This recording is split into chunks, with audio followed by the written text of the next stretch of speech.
What's up, guys? Got a quick tutorial for you. I'm going to show you how to use the pick focus tool in Twinmotion. Let's get right into the video. So as you can see, we have a small break room, and I set up a small little scene here to kind of show you, just kind of give you an example of how I would set up a close-up rendering.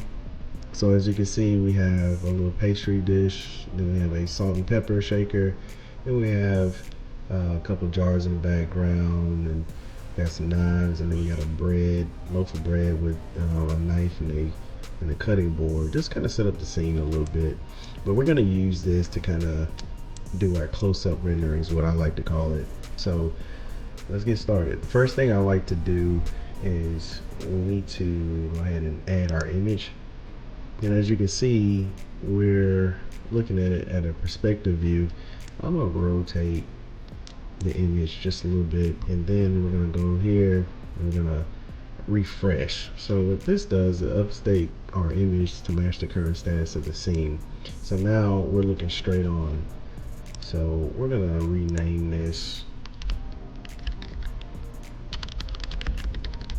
close-up render.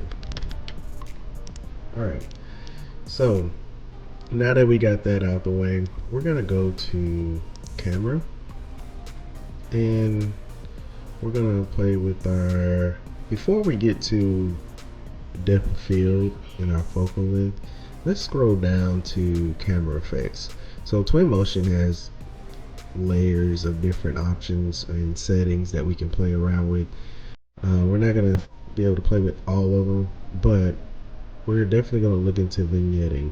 So vignetting, it gives my image a darker border that highlights certain aspects of my image, which is what we want. So when I change from 0%, and we're going to do 50%, as you can see around the edges here, my image got darker, which is what we want. So we're good there. We have lens flare at 10%, lens dirt 70%, and then sharpness. I'm gonna leave lens flare and lens dirt alone for now. Sharpness, I do want a sharper image, so we'll kick it up just a little bit to 25%. And one other thing that we want to do is we want to align our camera. So this moves the camera in a perpendicular angle to our surface. So we're gonna pick a surface here. We're gonna pick this backsplash here. And as you can see, our image shifted really quickly, but now we're perpendicular to our surface. So now we're good now. And also parallelism, we want to ensure that the vertical parallel lines is vertical regardless of the view of the angle of the camera. So we're gonna check that. We're gonna make sure that stays checked. So now we're good. So before we get into the depth of field, let's change our focal length. We're gonna go maybe 30. Let's move it over just a little bit. So yeah, we're at 30 millimeters, which looks good. I like a close-up rendering. And we're gonna go to FX. So FX, we have a lot of other different options here: contrast, saturation. With our contrast, I think this image is pretty good. We'll probably bump it up just a little bit more. We'll do 50. And for saturation, let's go ahead and bump that up to 60%. So as you can see, our image definitely has gotten a lot brighter with saturation. It's more saturated, so you can see more of the textures and the colors, which is good. And now we're gonna get into the color gradient.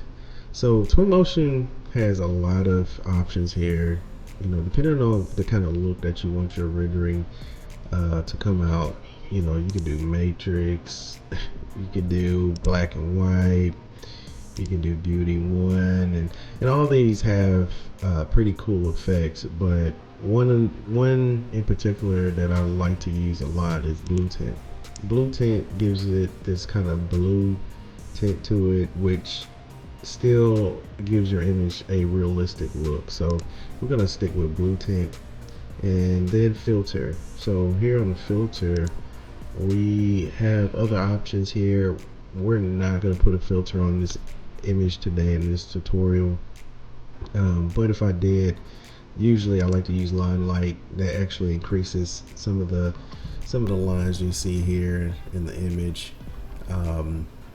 We're not going to even use that in this tutorial, but just kind of show you some of the options that you can play around with if you're looking to use some of these filters in some of your images.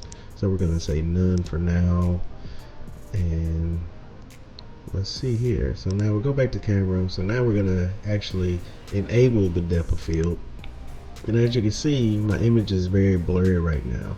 So now this is where we're going to use the pick focus tool.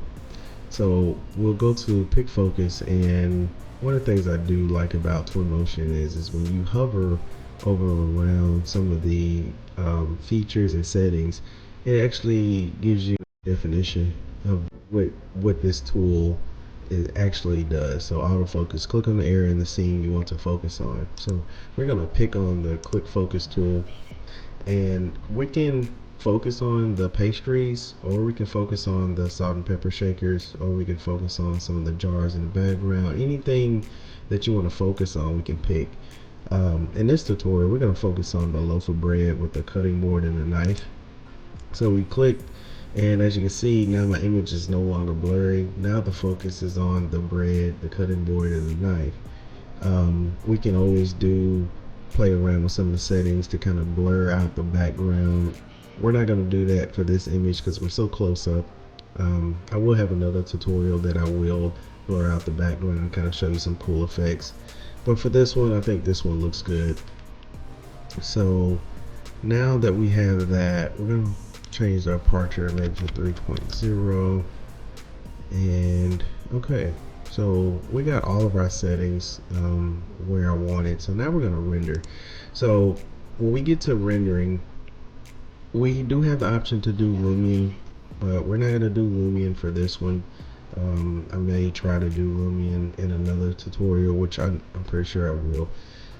We're going to use the path tracer, but before we click on any of these, we're going to scroll all the way down to miscellaneous. So this little guy right here, we definitely want to have this checked, reflections SSR. So that's going to really help some of the surfaces to reflect off the plate, and some of the lighting that's in the background that's going to reflect off the backsplash, and it's going to give it more of a realistic touch to your image. So make sure you have that checked. Alright, so let's click on path tracer. So now path tracer is definitely gonna make our image look more realistic, but right now we got an 800. Now 800 would be ideal if you really want a very high quality rendering, but for right now, just for time's sake, we're gonna put it at 500. So then we got max bounce.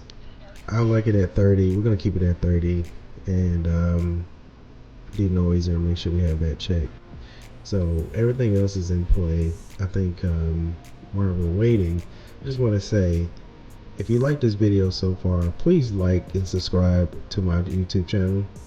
And also, we do have 3D scenes that we offer through www.renderreboot.com. If you're interested in this scene, please check it out.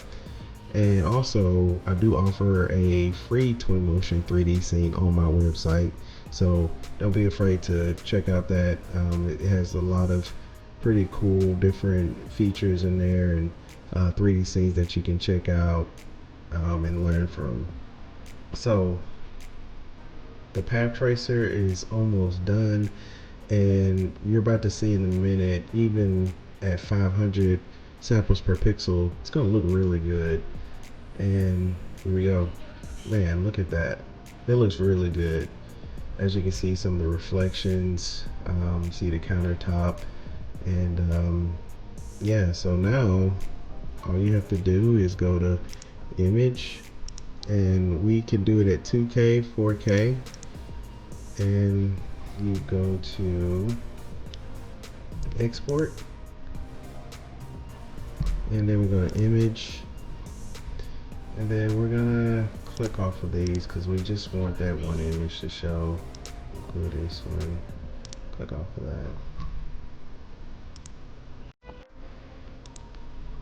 And so you probably want to pick PNG if you want to kind of do some editing, some post-processing, post-production, in whatever software you use. Maybe use Adobe or Infinity Photo. I use Infinity Photo personally, but you just start the export, and we're just going to save it to our desktop for now. So now, yeah, so now we're exporting the image, and you'll get a chance to see the final result. Guys, if you like this video, please like and subscribe, and we'll be back with another one.